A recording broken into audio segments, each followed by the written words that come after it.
Hello दोस्तों, मैं आपके अपने YouTube channel JP study point में आप सभी का हार्दिक स्वागत करता हूं। आज हम क्लास 10 के बहुत ही इम्पोर्टेंट टॉपिक जो है सांख्यिकी में समांतर माध्य निकालना सीखेंगे। इसके लिए आपको कुछ नहीं करना, जो डाटा दिया होगा उसको ध्यान से देखना है। जैसा कि इस क्वेश्चन में डाटा दिया हुआ है, पौधों की संख्या दी हुई है और इसके बाद घरों की संख्या दी हुई है। पौधों की संख्या और घरों की संख्या जो दी होगी, इसका समांतर माध्य पूछ रहा है। इसका माध्य निकालने के लिए आपको कुछ नहीं करना। इसके लिए आपको जो पौधों की संख्या दी होगी उसे एक तरफ पौधों की संख्या लिख लोगे। ठीक है दोस्तों, पौधों की संख्या और दूसरी तरफ घरों की संख्या लिख लो, क्योंकि एक पौधों की संख्या दी है और दूसरी घरों की संख्या दी है। घरों की संख्या घरों के नीचे तार दो। तो इसके लिए आपको सिर्फ फिलहाल तो जो क्वेश्चन में दिया है उसे उसके अकॉर्डिंग तार दो। पौधों की संख्या कितनी दी है? 0 से 2 दी है। फिर आगे कितनी दी है? 2 से 4 दी है। और इसके बाद 4 से कितनी दी है? 6 दी है। और 6 से फिर 8 दी है। फिर 8 से कितनी दी है? 8 से 10 दी है। फिर 10 से 12 दी है। और फिर 12 से कितनी दी है? 14 दी है। पौधों की संख्या पौधों के नीचे तार दोगे। फिर जो है घरों की संख्या घरों के नीचे तार दो। घरों की संख्या कितनी है? 0 से 2 के बीच कितने घर हैं? 1 है, तो 1 तार दोगे। ठीक है दोस्तों। और इसके बाद 2 से 4 के बीच कितने घर हैं? 2 हैं, 2 तार दो। फिर 1 है, 1 तार दो। फिर कितने घर हैं? 5 हैं, 5 तार दोगे।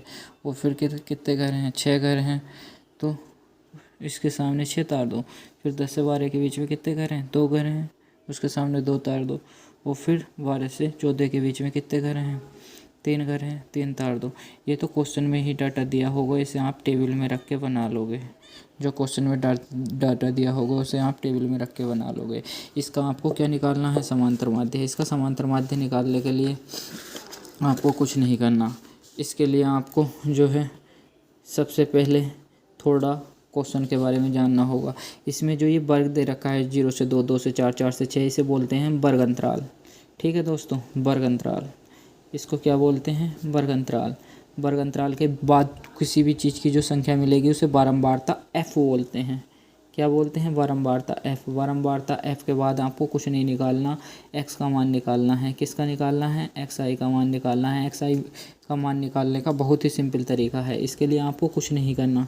आप सबसे पहले वर्ग अंतराल में जाओगे और वर्ग अंतराल में ये देखोगे, छोटी वाली सीमा को निम्न सीमा बोलते हैं और बड़ी वाली सीमा को उच्च सीमा बोलते हैं। इनके बीच का अंतर चेक करोगे। इनके बीच का अंतर कितना है? 0 और 2 के बीच का अंतर 2 है। जो अंतर होगा उनके बीच का अंतर 2 आया। इस अंतर का क्या कर दो? आधा करो। 2 का आधा कितना आएगा? 1। इसे छोटे वाली सीमा में जोड़ दोगे। अंतर करो, अंतर का आधा जो आएगा उसे किस सीमा में जोड़ दो? छोटी वाली सीमा। छोटी वाली सीमा 0 है, 0 में 1 जोड़ूंगा, कितना आ जाएगा? 1। ये x की वैल्यू मिल गई। इसके बाद हमें यहाँ की x की वैल्यू निकालनी है, तो कुछ मत करो। इनके बीच का अंतर कितना आएगा? 2 और 4 के बीच का अंतर 2 आएगा। 2 का आधा करोगे? 1। 1 को किस में जोड़ दोगे? छोटी वाली संख्या में। 2 में 1 जोड़ोगे, कितना आ जाएगा? 3। ये x की वैल्यू मिल गई। यहाँ भी अंतर 2। 2 का आधा कितना होगा? 1। 1 किस में जोड़ दो? 4 में 1 जोड़ूंगा, 5। यहाँ भी अंतर चेक करो। 8 में से 6 जाएंगे, अंतर आएगा 2। अंतर का आधा, 2 का आधा कितना होगा? 1। 1 किस में जोड़ोगे? छोटी वाली संख्या में जोड़ के x का मान आएगा। 6 में 1 जोड़ोगे, 7 आ गया।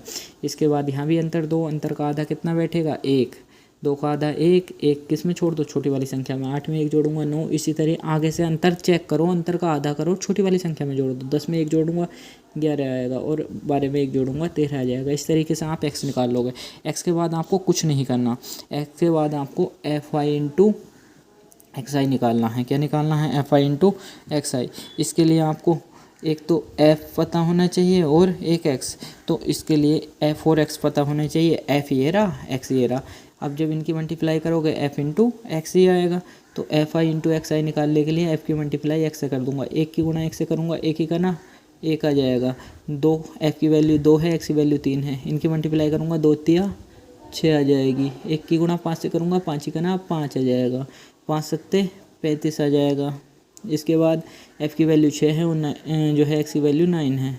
तो इसकी 6 की मल्टीप्लाई 9 से करूँगा तो कितना आएगा? तो 6 9 जा 54, 9 छक्का 54 आ जाएगा। 2 की मल्टीप्लाई 11 से करूँगा तो कितना आ जाएगा? 11 दूनी 22, ये आ जाएगी। फिर 3 की मल्टीप्लाई 13 से, 13 तिया 39। ये fy इंटू xi की वैल्यू आ गई। अगर आपने इतना कर लिया तो समझ लो आपका क्वेश्चन हो गया। इसमें आपको कुछ नहीं करना होता, sigma F I into X I निकालना होता है। Sigma F I into X I कुछ नहीं होता, इन सब का जोड़ होता है। जहाँ सिग्मा लग जाएगा उसका मतलब जोड़ होगा। सिग्मा इसका जो है हमें जोड़ निकालना है, इसका जोड़ निकालूंगा तो मैं कितना आएगा, देखो दोस्तों जोड़ लो इसको, कितना आ रहा है, तो इसका जोड़ निकालो कितना आ रहा है दोस्तों। इससे अगर मैं जोड़ूंगा 9 2 11 11 4 15 15 5 20 5 25 25 और 6 कितना हो जाएगा 31 और 1 32 का, तो हासिल लगे 3। ऐसी 3 2 5 5 5 10 3 13 और हासिल के 3 कितने हो गए 13 3 16। इसका मतलब sigma F I into X I सबका जोड़ आएगा 162।